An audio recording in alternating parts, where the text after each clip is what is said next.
105.5 WDHA here on the Jersey Magazine. It's Halloween morning. By day, he is a licensed commercial real estate broker. And well, I don't know if you call this a secret identity or not, but John Azarian has an amazing collection of movie and TV memorabilia, including some fascinating costumes. So I thought we'd talk about that this morning on Halloween. John, good morning and welcome to the WDHA Jersey Magazine.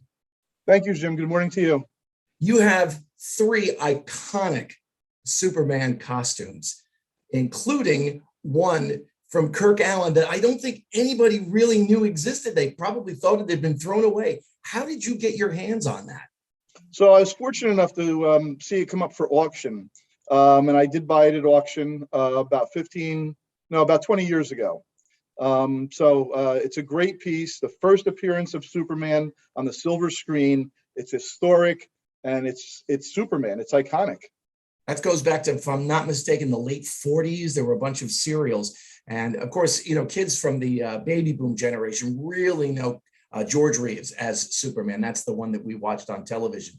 But Kirk Allen was the first one. I'm mentioning before we came on together that I didn't realize Kirk Allen was from right here in New Jersey. Yes, absolutely. I think he was born in Trenton.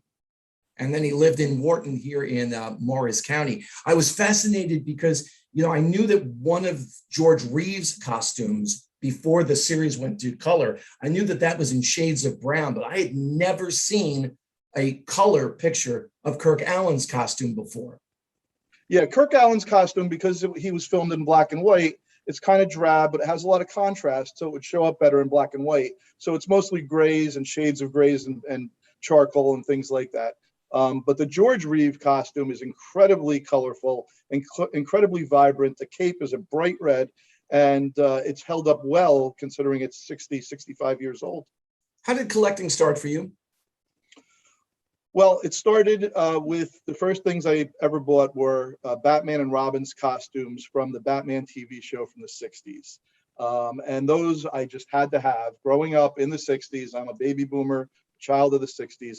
That was by far my favorite show. And I always tell the story that my mother would plop me in front of the TV while she was making dinner to watch Batman. And my favorite part of the show was the fight scene, right? And what did they do during the fight scenes? Pow. Exactly. The fight words pop up on the screen.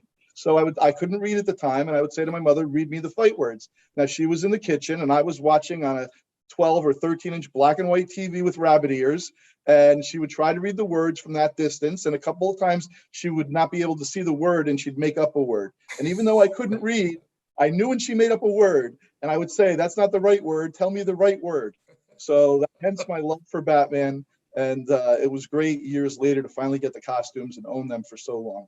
Now, one of the things that you're doing is on November 7th through Heritage Auctions, you are auctioning off a number of items, including these three Superman costumes, as well as some other memorabilia. What's the toughest item that you are putting up on the auction block right now, John?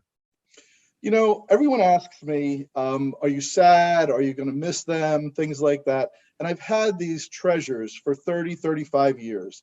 I had my Batman and Robin, which were the first things I ever purchased at auction for 35 years. And I sold those 2 years ago. And you know what? I enjoyed them and I loved them for all those years. And it was just time for me to move on and let somebody else take care of them and be the custodian. And I feel the same way about this auction and the things I'm selling at this auction. I've had them for such a long time. I've enjoyed them. I've loved them. I've preserved them. They're in amazing condition. And I've enjoyed them with my friends and family. And I've done select events with them and museum events and things like that. But I'm fine. I want to sell them and move on. My wife and I are empty nesters and we're trying to downsize. And it's just time. John Azarian, my guest this morning here on the Jersey Magazine, Halloween morning, and we're talking costumes, some of which John is auctioning off starting on November 7th through Heritage Auctions. What is the one item, John, that you say, never, I will never let that one go? So I'm keeping my Star Wars collection intact. I have an extensive Star Wars collection, primarily from the initial 3 episodes, episodes 4, 5, and 6. So I have some great pieces from Star Wars, and I am keeping Star Wars. Baseball was it for me. I have a few items, mostly cards, and I have a couple of baseballs, and I think there's a bat here that I have. But comic books was the collectible for me. Was that something that you got into as well as a kid? Not really. I mean, I read them once in a while, but I was never really into them. Despite your love of the costumes and stuff like that from Superman, what's it like when you watch now a rerun of Batman or Superman and go, hey, I have that costume?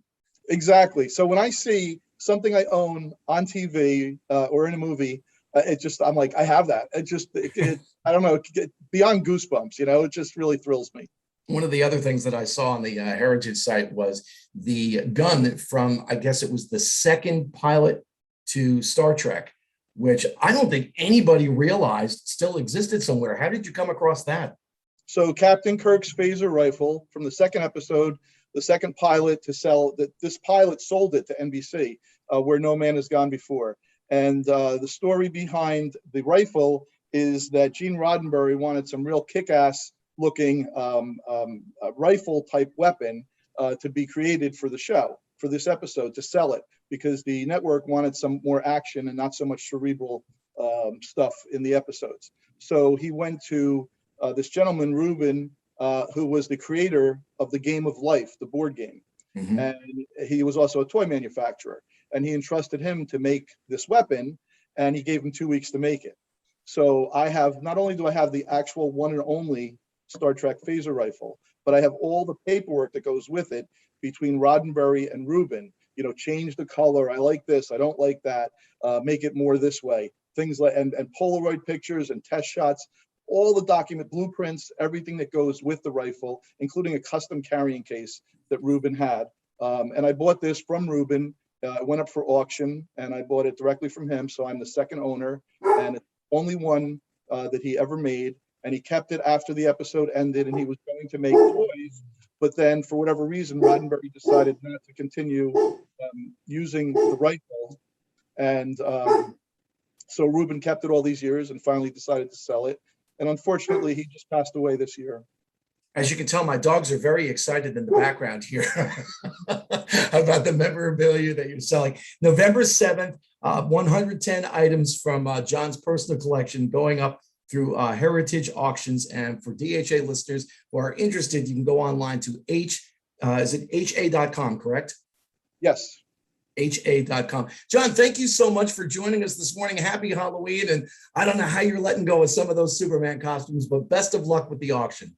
Thank you, Jim. I appreciate it. Thank you.